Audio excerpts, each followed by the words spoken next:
이 도표는 그 윌리엄 게이지라는 분이 쓴 창세기의 복음, The Gospel of Genesis라는 책에 나온 도표예요.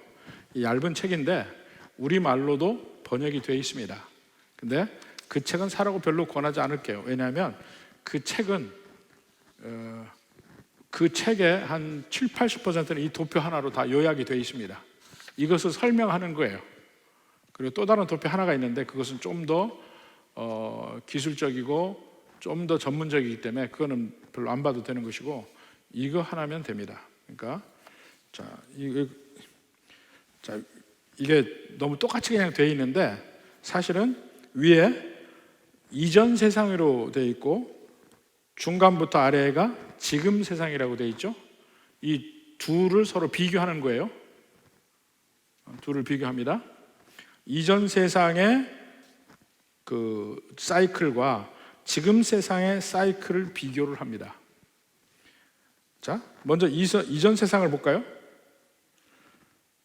창세기 1장부터 시작해서 이전 세상은 창세기 7장에서 끝이 나요.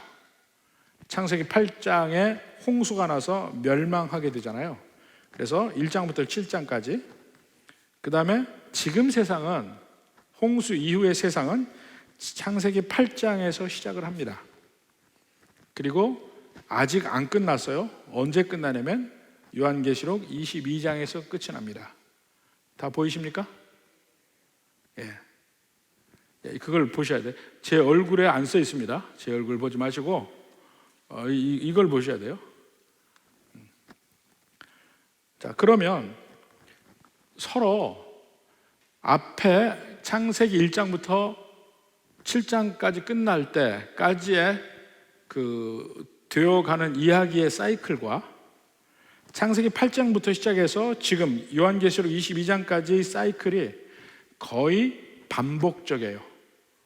같아요. 그 같다는 면을 서로 비교해서 보여준 겁니다. 자, 이전 세상과 그 위의 박스와 아래 박스를 서로 하나씩 비교하는 거예요. 보세요. 제일 먼저 창세기 1장에 창조가 나오잖아요. 창조. 시면의 바다가 있습니다. 하나님의 신이 수면에 운행하시니라 할 때 그 수면은 무언지는 모르지만 창조 전에 혼돈의 상태를 물로 표현하고 있어요. 근데 노아의 홍수가 나서 완전히 그 물에서 나오기 전까지 상태가 온 지구가 물로 덮여 있죠. 재창조라고 되어 있죠. 밑에 물로 덮여 있어요. 그리고 성령이 위에, 이번에 성령이 수면에 운행하신다고 그랬죠. 근데 재창조 때 보니까 홍수난 물 위에 비둘기가 나르고 있어요. 비둘기가 성령의 상징이잖아요. 그게 연결되는 면이 있단 말입니다. 그리고 마른 땅에서 그 물이 갈라지고 묻이 나오고 거기서 식물이 나오잖아요. 위에 3번. 밑에 보면 마른 땅에서 감람나무가 나서 그 비둘기가 감람나무 잎을 물고 온 게 있잖아요. 우리 흔히 평화의 상징의 비둘기가 감람나무를 물고 있습니다. 그게 평화의 상징이에요. 이게 바로 노아의 홍수에서 있었던 일이에요. 하나님과 인간이 다시 화평한 관계를 누리는 가장 상징이 비둘기가 감람나무를 물고 있는 바로 그 장면입니다. 자, 그리고 첫 번째 창조가 끝이 나고 하나님이 안식하셨잖아요. 근데 두 번째 그 무태서부터 나와가지고 제일 먼저 노아가 번제를 드리고 하나님이 그 번제를 흠양하시는 것이 안식의 의미가 있습니다. 안식의 의미, 모든 것이 평안할 때 드려지는 것이 번제예요. 만약에 하나님과 인간의 관계가 어떤 죄나 이런 걸로 막히잖아요. 그러면 번제를 드릴 수 없습니다. 먼저 속죄제나 속건제를 먼저 드려야 합니다. 그래서 그 죄에 대해서 정결함을 받은 후에 비로소 번제를 드릴 수가 있습니다. 죄인은 바로 번제를 드릴 수 없어요. 죄가 해결된 다음에 번제를 드리는 겁니다. 그래서 이것이 안식적인 의미가 있단 말입니다. 자, 두 번째 칸에 가서 봅시다. 첫 번째 아담은 하나님의 형상대로 지음을 받았다고 그랬죠.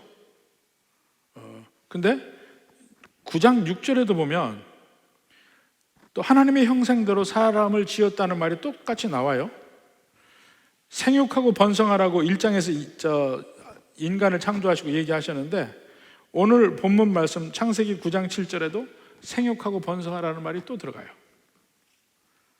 그리고 첫 창조에서는 하나님이 동물들을 아담들에게 다 이끌어가서 이름을 짓게 하는데, 전부 이 홍수 때는 동물들을 하나님이 이끌어서 노아에게 다 데리고 가서 방주에 태웁니다. 이것이 같은 맥락이라는 것이고, 세 번째 칸에 가서 봅시다. 그 다음에 원죄의면, 우리가 이건 아직 9장에서 후반부에 나오는 건데, 에덴 동산에서 아담이 죄를 짓잖아요. 에덴 동산에서. 근데 노아는 포도밭에서 죄를 짓습니다. 아담은 선악과를 먹잖아요. 노아는 포도주를 마시고 취해서 부끄러워진 관계입니다. 그럴 때 아담 벌거벗고 노아도 벌거벗어요. 근데 첫 번째 창조 때는 하나님이 이 아담의 수치를 가려줘요. 가죽옷을 지어 입혀서. 근데 노아에게는 아들들이 그야말로 가죽옷을 가져와서 가려줍니다. 바로 그 문제 때문에 아담의 죄가 후손에까지 미치게 되는데, 노아의 죄가 후손에게 미칩니다. 함의 아들 가나안을 저주하는 장면이 나오죠. 이것도 위아래가 거의 같이 보여지는 면입니다. 그 다음에 후손의 투쟁, 그 칸을 가서 봅시다. 후손의 투쟁에 보면 이제 아담의 아들인 가인과 아벨이 서로 갈등 관계에 있다가 결국 가인이 아벨을 죽이고, 그리고 에덴의 동쪽에 가서 그 방황하며 유리방황하고 살게 되는데, 노아의 후손들도 이제 창세기 10장에 가서 보면 흩어지지 않으려고 바벨탑을 짓다가 결국 거기서 흩어지게 되는, 이 땅에서 끊임을 받게 되는 그런 일이 벌어지죠. 첫 창조 때는 셋이 하나님의 이름을 부르기 시작했죠. 근데 노아의 시대에는 셈의 후손인 아브라함이 하나님의 이름을 부릅니다.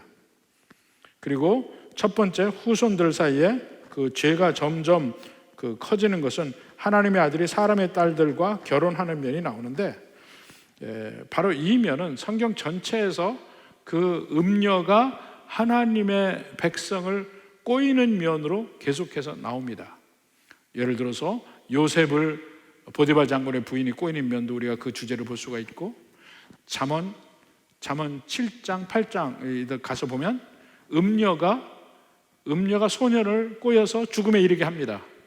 그런데 그 지혜라는 여인이 그 소년들을 살려는 면을 보입니다. 궁극적으로 가서는 이 요한계시록 17장 18장에 가면 음녀 바벨론이 나옵니다.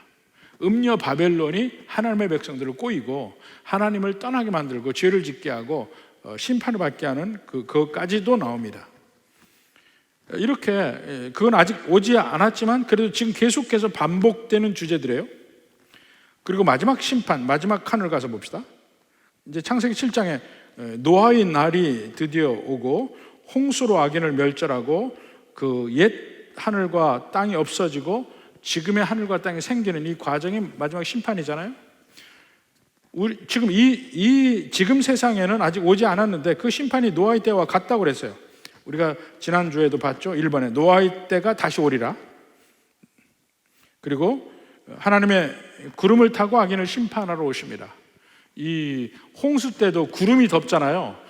구름이 덮은 다음에 홍수가 내리잖아요. 그래서 구름은 심판의 전조를 이야기합니다. 구름이 덮는다, 심판의 전조를 이야기한다는 거예요. 그래서 그 구름이라는 그 상징적인 말들이 성경에서 계속 반복적으로 나옵니다. 구름이 있으면 심판이 지금 임하려고 하는 그런 면들을 보여주는데, 그 구름을 타고 심판주가 와서 마지막에 심판을 하십니다. 그리고 지금의 하늘과 땅이 없어지고 새 하늘과 새 땅이 생기게 됩니다.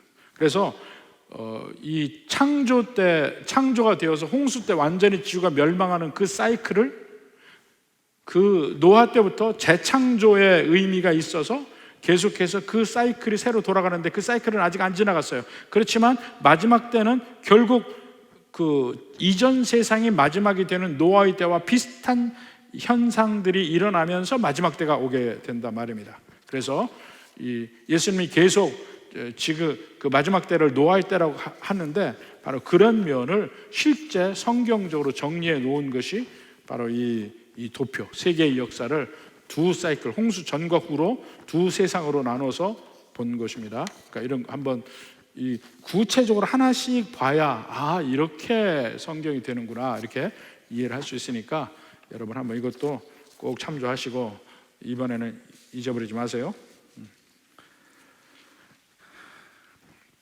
자, 이제 다시 본문으로 돌아갑니다.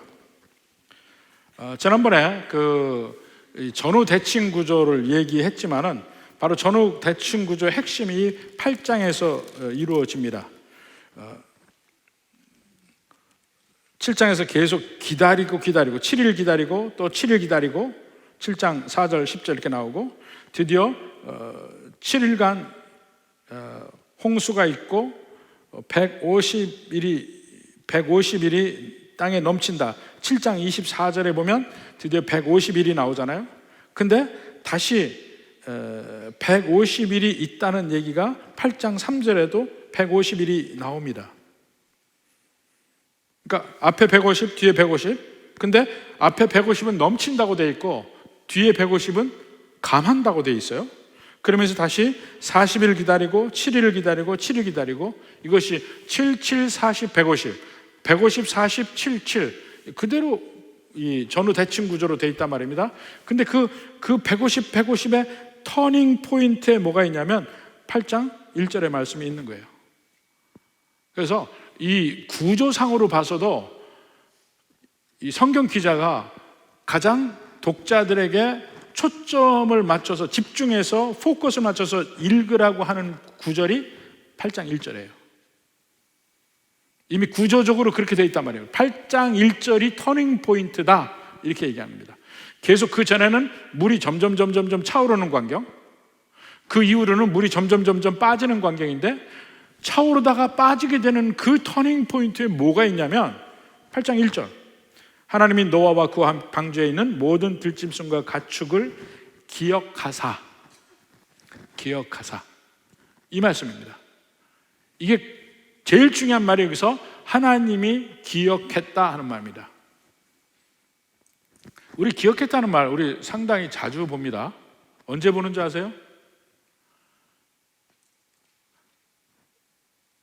성찬 때 이를 행하여 나를 기념하라 하는 것이 기억하라는 얘기예요. Remember 하라는 얘기. 성찬을 행하여 하면서 예수님을 기억합니다.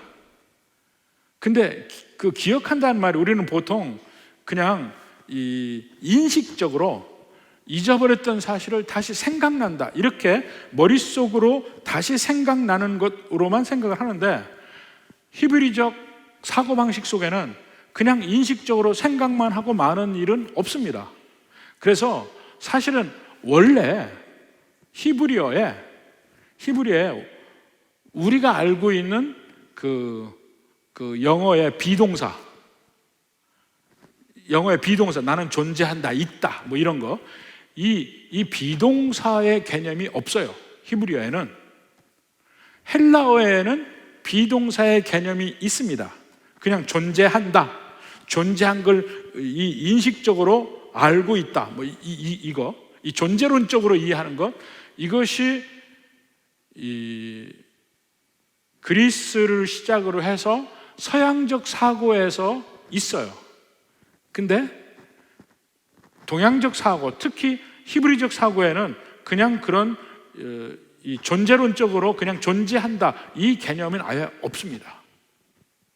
반드시 그 어떤 동사가 나오면 행동이 유발돼요. 행동이 기억한다면 기억을 해서 그 뒤에 어떤 행동이 있더라 그 얘기가 반드시 나옵니다. 그게 내포되어 있어요. 그 말이 그 성경에서 가장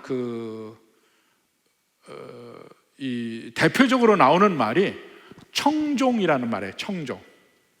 우리말로 청종이라는 말이 있죠. 영어 성경 보면요, 그냥 듣는다고 돼 있어요. hear. 듣는다고 돼 있어요. 들었다 이렇게 되는 거야.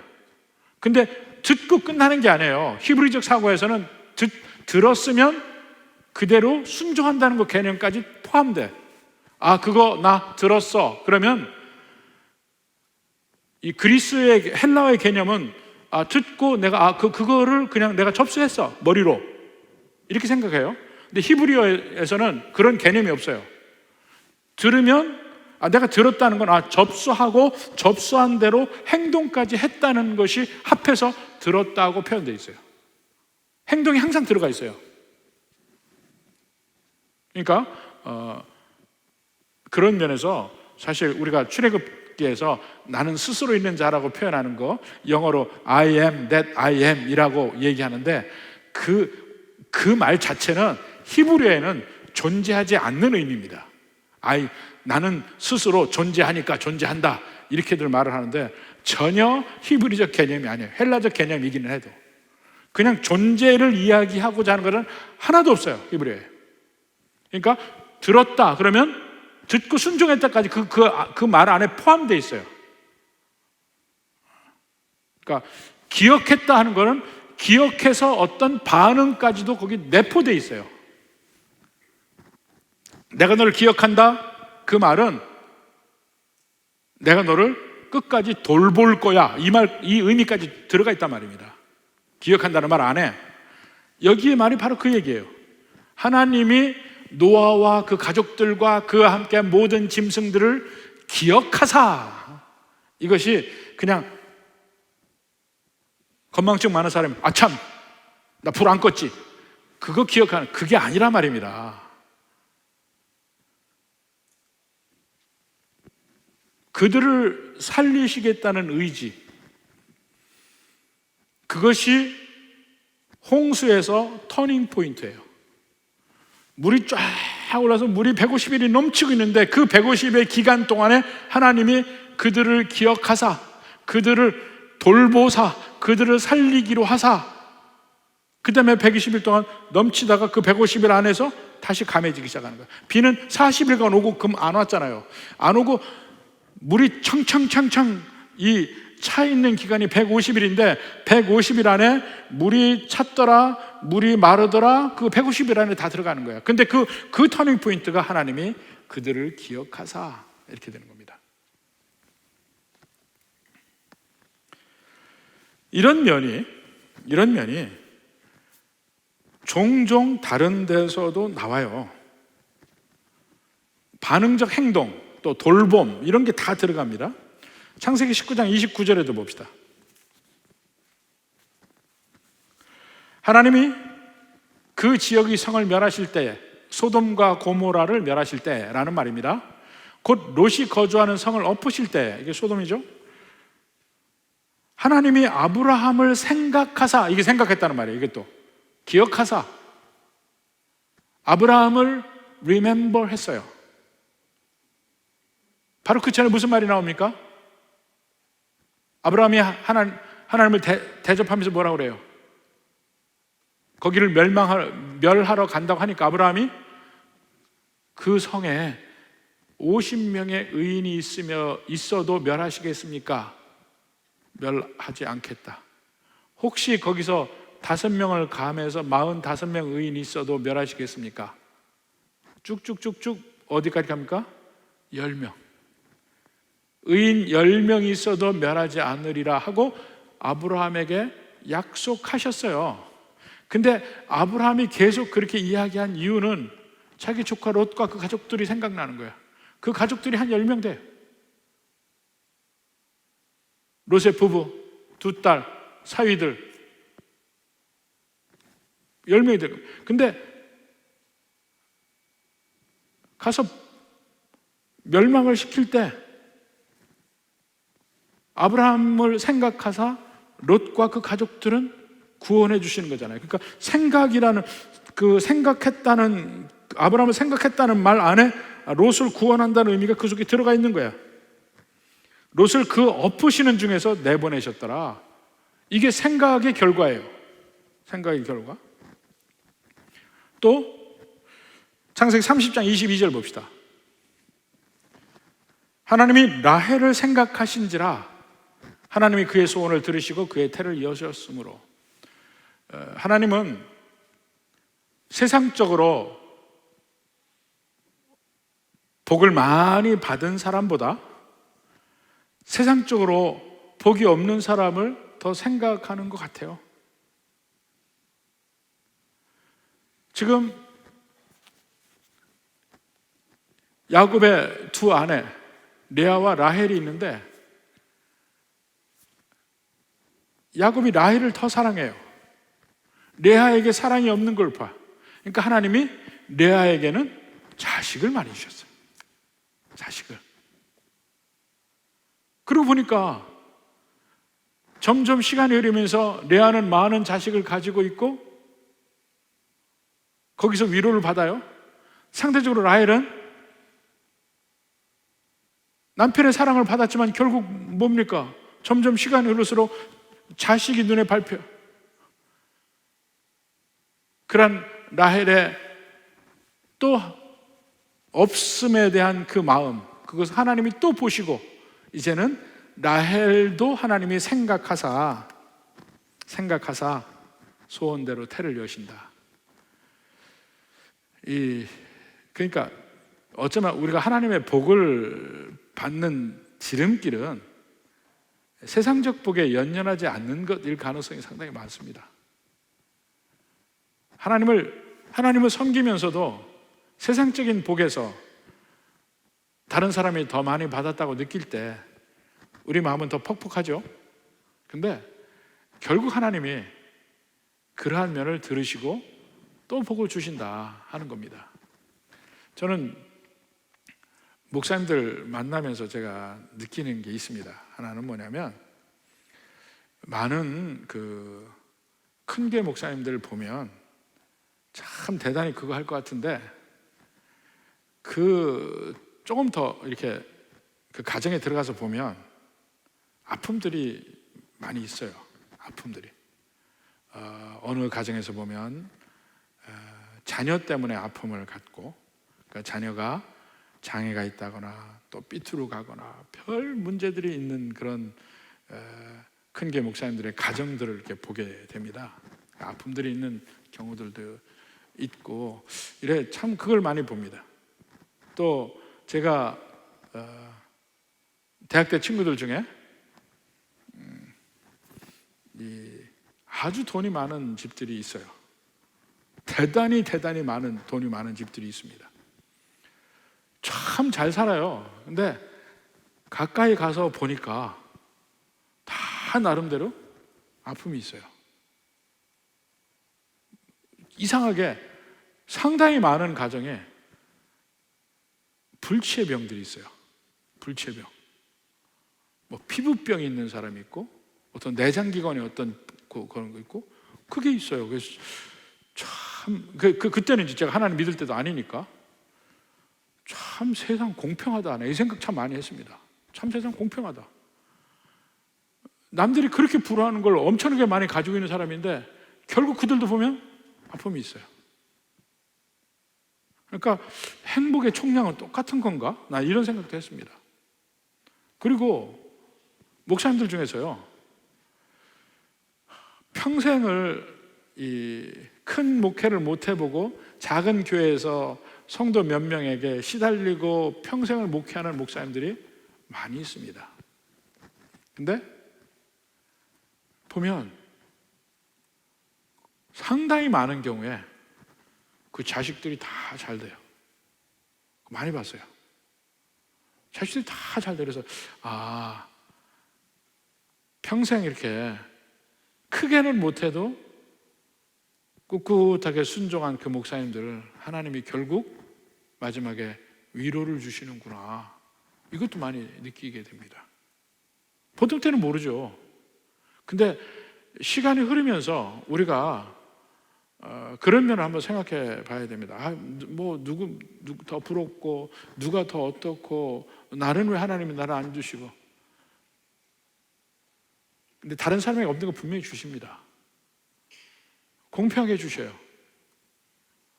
그때 말하니까 뭐냐면 내가 바로 그런 면에서 부족함을 느끼고 아픔을 느끼고 이럴 때 하나님은 여러분을 생각하셔요. 여러분은 remember 하신단 말입니다. 근데 그냥 저기에 누구가 있구나 하고 그냥 이름을 기억하는 게 아니고 그 다음에 돌봄까지 있다는 거예요. 돌봄. 네. 그게 하나님이 생각하시는 내용이에요. 우리도 하나님을 생각합니다.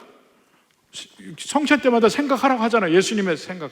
근데 생각이란 예수님이 나를 위해서 이렇게 십자가 못 박혀 돌아가시고 이렇게 몸이 찢기시고 이렇게 피를 흘리시고 이것을 다시 경험하면서 느끼면서 그 다음에 반응이 있어야 되잖아요. 결단을 하는 거예요. 성찬식은 반드시 우리의 능동적 결단이 있는 때입니다. 그것이 우리가 예수님을 기억하는 행위입니다. 바로 그런 메다. 하나님이 그 150일 막 물이 차 있는 동안에 노아와 그 가족들과 그와 함께 모든 짐승들을 기억하셔서 그 다음부터 물이 빠지기 시작해. 물이 땅에 바람을 불게 합니다. 바람을. 근데 이 바람이라는 게 사실 이 바람으로 상징되는 게 성령 아니에요. 수면 위에 바람이 불어요. 창세기 1장 2절에 수면 위에 성령이 계세요. 같은 개념을 가지고 있다니까요. 재창조적인 개념. 자, 루아크가 같이 흐르고 있어요. 그리고 2절부터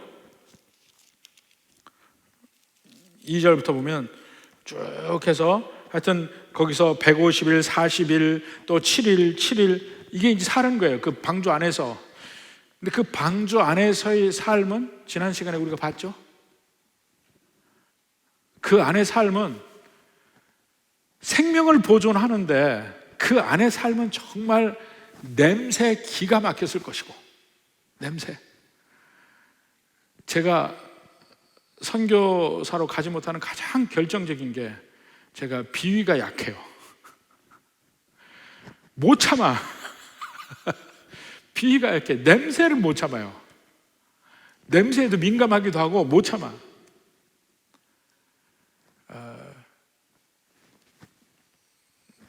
이 미국에서도 어떻게 이제 제가 심하던 교회가 있었고 다른 교회 목사님이 없어서 몇 달 동안 거기를 돌보던 때가 있었습니다. 근데 거기에 이 국제 결혼하는 분들이 아주 많았어요. 근데 한 번은 그 예배를 드리려고 쭉 이제 남편들이 없어서 그 아내 된 분들을 쭉 이 봉고차에다가 태워가지고 교회를 왔는데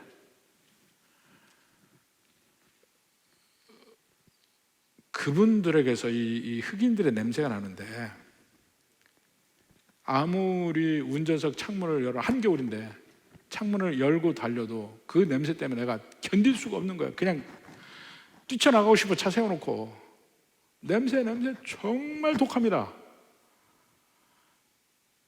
근데 그분들은 몰라요. 같이 하니까 너무 힘들어서 나는 여기서 목회는 절대로 못하겠다는 이런 생각을 했습니다. 그러니까 선교사 어떻게 가겠어요? 근데 노아의 방주를 생각하니까 저도 까무러치겠는 거예요. 그 안에 냄새가. 그래도 거기 있어야 산다. 오늘날의 교회가 바로 그와 같다는 걸 제가 지난번에도 말씀을 드렸습니다. 자, 계속해서 기다립니다.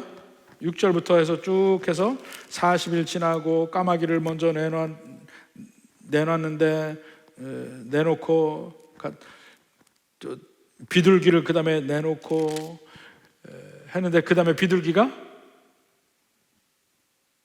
감람나무 잎사귀를 가져오죠. 감람나무. 이 감람나무 잎사귀를 물은 비둘기, 이게 평화의 상징이라니까요. 하나님이 우리를 살리시는구나. 드디어 물이 감하고 우리에게 생명이 있겠구나. 하나님이 우리와 화평의 관계구나. 이게 비둘기가 물고 온 감람나무 잎이 상징하는 거예요. 그 다음에 다시 7일을 기다려서 비둘기를 내놓으니까 이제 안 들어와요. 왜냐하면 완전히 이제 물이 말랐으니까. 그렇게 해서 쭉쭉 했을 때 결과적으로 이제 15절부터 봅시다. 15절. 하나님이 노아에게 말씀하여 이르시되, 이제 하나님이 다시 말씀하시잖아요. 그러니까 그 동안에 한 200일 이상, 거의 300일 동안은 그냥 물 속에서, 방주 속에서 그냥 참고 사는 거예요. 근데 하나님이 드디어 이르시되 16절, 너는 내 아내와 내 아들들과 내 며느리들과 함께 방주에서 나오고 너와 함께한 모든 혈육 있는 생물 곧 새와 가축과 땅에 기는 모든 것을 다 이끌어내라. 드디어 하나님이 나오라는 말이 있습니다. 그 다음에 또 생육하고 번성하리라 하는 말씀을 주셨고, 그리고 노아가 나와서 한 일이 뭡니까? 20절에 제단을 쌓고 정결한 짐승과 정결한 새 중에서 제물을 드립니다. 이들은 7상식이었죠. 그러니까 제물을 드려도 남아. 제물을 드립니다. 여기서 정결하다는 것은, 그러니까 어떤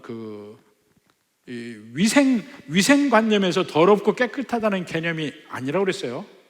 하나님 앞에 드릴 수 있는 것을 정결하다고 표현했고, 하나님께 드리지 못하는 것을 부정하다 또는 정결치 못하다고 표현을 하는 것 뿐이에요. 이것은 하나님 앞에 그 제물에 그게 있느냐 없느냐는 걸 따지는 겁니다.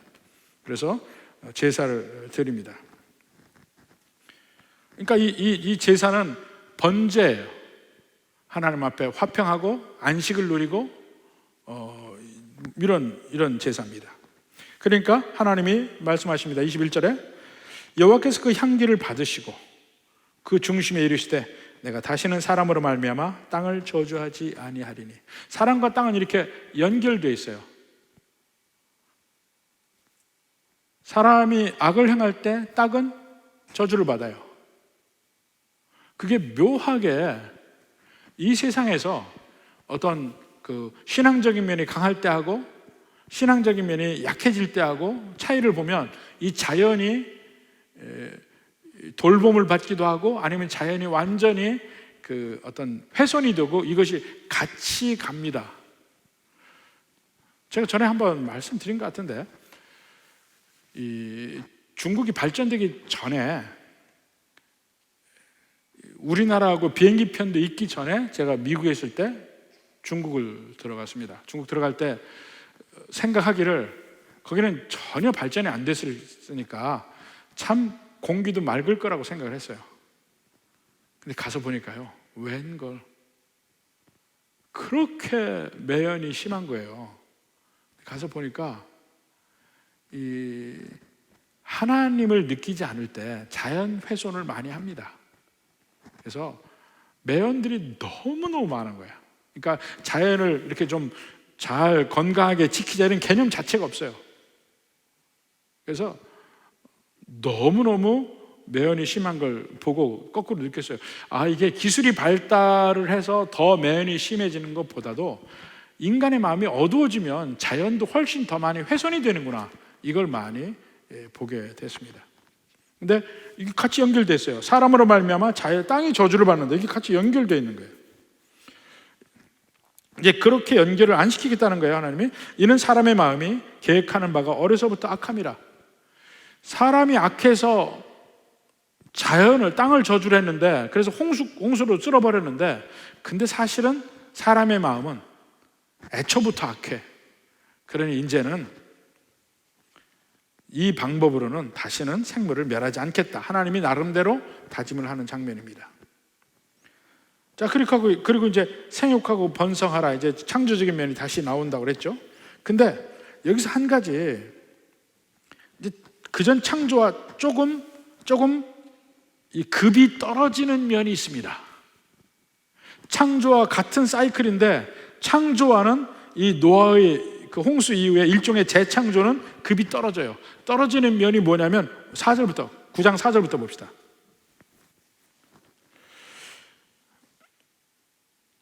고기를 먹으라고 했어요. 4절. 그러나 고기를 그 생명되는 핏째 먹지 말지니라. 그러니까 홍수 전에는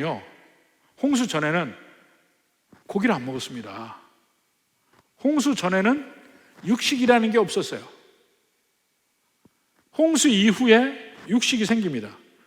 단지 육식을 먹을 때 피째 먹지 마라고 얘기한 것입니다. 그러면서 피에 생명이 있다는 면을 계속해서 인식을 시켜줍니다. 근데 그 피에 생명이 있다 이것을 충분히 인식이 된 다음에 마지막 역사의 끝자락에서 뭐라 하냐면 예수님이 우리를 위해서 피를 흘리신다는 면으로 보입니다. 그러니까 생명을 주셨다는 면을 그렇게 표현을 하는데 그 피의 의미를 피째 먹지 말라는 거에서 우리에게 계속해서 가르쳐 주고 있습니다. 그래서 그 피의 제물과 사실은 연결되는 개념입니다. 자, 피에 생명이 있다는 거니까 피째 먹지 말라고 하고, 그 다음에 5절 6절을 봅시다. 내가 반드시 너희의 피 곧 너희의 생명의 피를 찾으리니 짐승이면 짐승에게서 사람이나 사람의 형제면 그에게서 그 생명을 찾으리라. 다른 사람의 생명을 해하면 그 생명의 피를 찾을 것이라. 왜냐하면 근데 그것이 살인은 죄니까 그게 아닙니다. 사람이 하나님의 형상을 입었으니까. 그러니까 사람을 죽인다는 것은 곧 하나님께 도전하고 하나님을 거역한, 하나님께 반역하는 행위라는 거예요. 이 생명을 거두는 일이. 그러니까 이제는 그래서 그 살인이 용납되지 않는다는 걸 명백하게 했습니다. 그래서 그 사람에게 하나님의 형상이 있기 때문에 사람을 해코지하면 되지 않는다고 얘기를 하고, 그렇지만 생육하고 번성하라는 말은 있어요. 그러니까 창조가 다시 새로운 창조적인 면이 있긴 있는데 원창조와는 급이 훨씬 떨어진 창조예요. 재창조가. 이제부터는 훨씬 이 동물이고 인간이고 사는 게 피곤해졌어요. 누가 나를 죽일까 봐 이제 겁을 내는 거예요, 이제. 제대로. 특히 동물들이 그렇습니다. 자. 그렇게 해서 이제 8절부터 17절까지가 쭉 이제 언약적인 면이 나오는데, 이게 노아의 언약입니다. 노아의 언약이 일종의 창조의 언약과 같은데, 이것도 생육하고 번성하라. 아담의 언약과 똑같아요. 생육하고 번성하라. 조건이 없어요. 그냥 만들어주시고 생육하고 번성하라. 무조건적인 언약이고 하나님 일방적으로 주시는 언약이고, 그리고 노아의 언약은 믿는 사람뿐만 아니고 안 믿는 사람까지 다 영향을 미치는 그런 보편적인 언약이에요. 어떤 특정한 사람에게만 주시는 언약이 아닙니다. 그러면서 그 언약의 표징으로 13절에 보니까 무지개를 줘요. 내가 내 무지개를 구름 위에 두었나니 이것이 나와 세상 사이의 언약의 증거니라. 무지개를 줘요. 그러니까 노아의 언약의 증거, 그 뒤에는 17절에도 언약의 증거라고 되어 있죠. 언약의 그 표징, 이것이 무지개예요. 아브라함의 언약은 표징이 뭡니까? 아브라함의 언약은 각각의 표징이 있어요. 할례입니다. 할례. 창세기 17장 11절 봅시다. 너희는 포피를 베어라. 그 남자의 성기에 껍질을 벗기는 거죠. 포피를 베어라. 이것이 나와 너희 사이에 언약의 표징이니라. 그러니까 이스라엘 백성들이 자랑스럽게 여기는 게 자기들에게는 하나님의 언약의 표가 자기 몸에 있다는 거예요. 그러니까 다윗도 골리앗을 공격할 때 뭐라 합니까? 이 할례 받지 못한 자야, 이렇게 하잖아요. 이것이 할례를 받았다는 것이 하나님의 백성이라는 표징이었단 말입니다. 이스라엘 백성들에게는 나는 아브라함의 후손이다, 이 표징이 할례를 받은 겁니다. 모세의 언약은요? 모세의 언약은 안식일입니다. 안식일. 자, 출애굽기 31장 13절 봅시다. 너는 이스라엘 자손에게 말하여 이르기를 너희는 나의 안식일을 지키라. 이는 나와 너희 사이에 너희 대대의 표징이니. 표징이라고 그랬죠? 그러니까 모세의 언약의 표징이 안식일이에요. 나는 너희를 거룩하게 하는 여호와인 줄 너희가 알리라.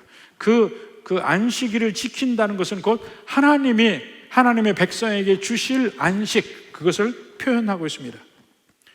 31장 17절에도 보면 이는 나와 이스라엘 자손 사이에 영원한 표징이며 나 여호와가 엿새 동안에 천지를 창조하고 일곱째 날에 일을 마치고 쉬었음이니라. 그러니까 구약 백성들이, 이스라엘 백성들이 안식일을 느끼는 것, 지키는 것은 무엇을 기념하냐면 창조의 하나님이 이 세상을 창조하시고 엿새 동안 창조하시고 제7일에 쉬었음을 실제 내 삶에서 경험하는 겁니다. 그 안식일날 나도 하나님과 함께 쉬는 거예요.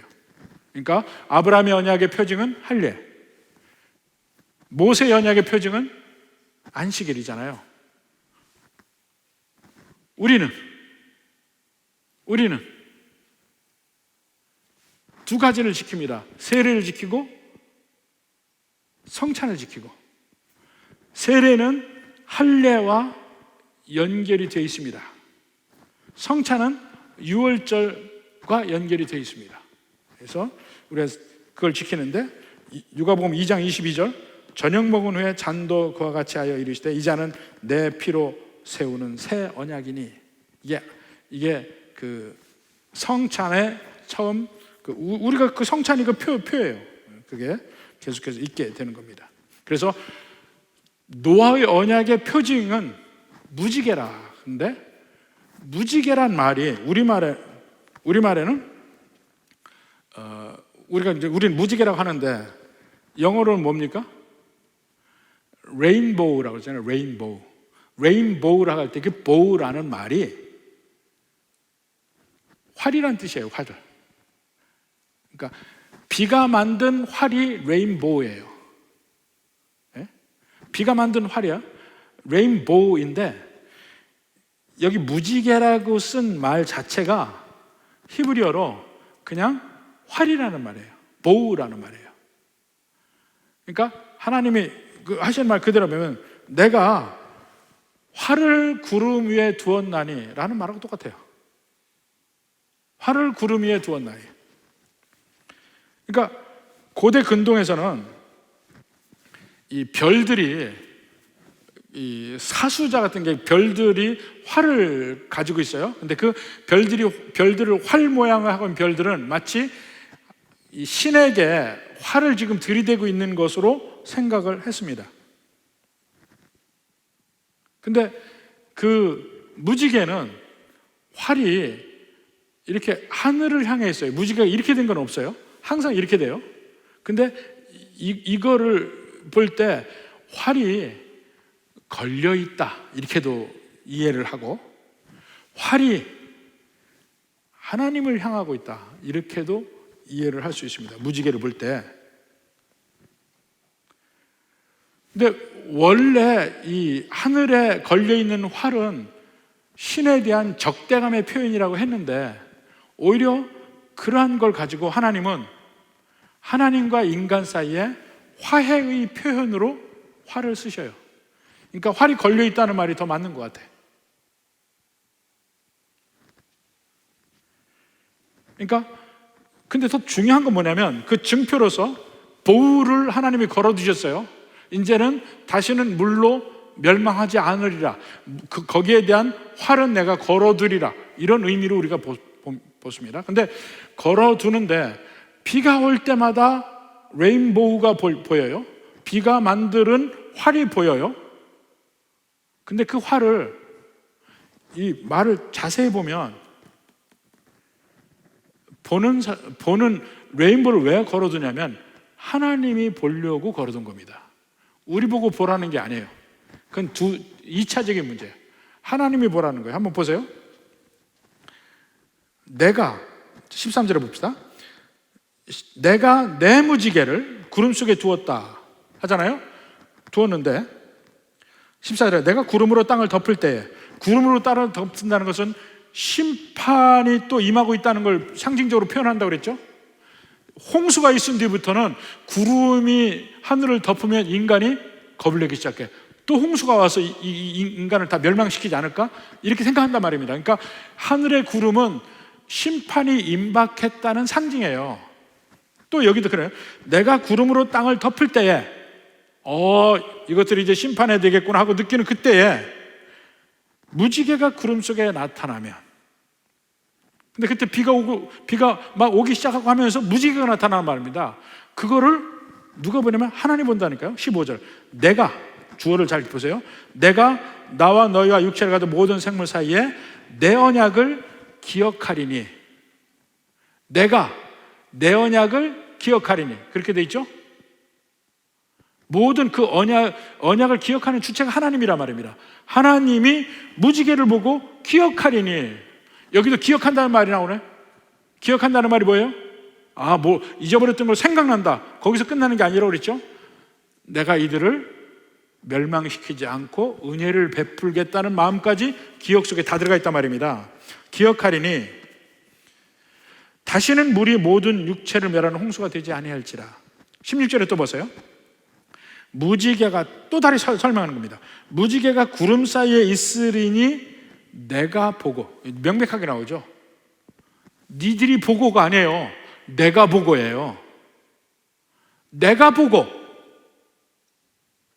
그 다음에 나 하나님과 모든 육체를 가진 땅의 모든 생물 사이에 영원한 언약을 기억하리라. 누가요? 영원한 언약을 기억하는 게 누구예요? 내가 하나님이 말하는 내가 무지개를 보고 내가 기억하리라. 이렇게 나오는 거예요. 기억한다는 말 다시 한번 생각해 보세요. 이것이 나와 너희 사이의 언약의 증거다. 우리가 무지개를 볼 때마다 하나님의 언약을 생각하고 우리는 마음에 평안을 얻습니다. 하나님의 은혜. 다시는 우리는 물로 멸망하지는 않는다는 하나님의 말씀이 기억나서 마음의 평안을 누려요. 근데 그건 두 번째 얘기라니까요. 무지개가 있는 이유는 하나님이 그걸 보고 기억하겠다. 이 약속입니다. 그러니까 이 성경의 모든 구원의 실질적인 주체는 언제나 하나님이에요. 무지개도 우리가 무지개를 보면서 느끼는 게 뭐냐면 하나님이 저 무지개를 보고 계시겠지? 그렇게 느끼는 거예요.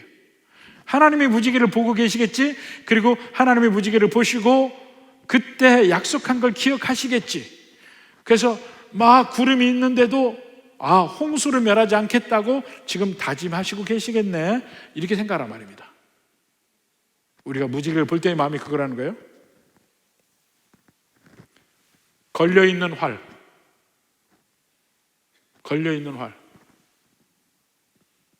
그걸 하나님이 보시고 우리를 멸망하지 않겠다는 약속. 그렇다고 인간이 바뀌었냐면 안 바뀌었어요. 아까 얘기했죠? 사람이 애초부터 그 속에 악함이 있는 걸 알고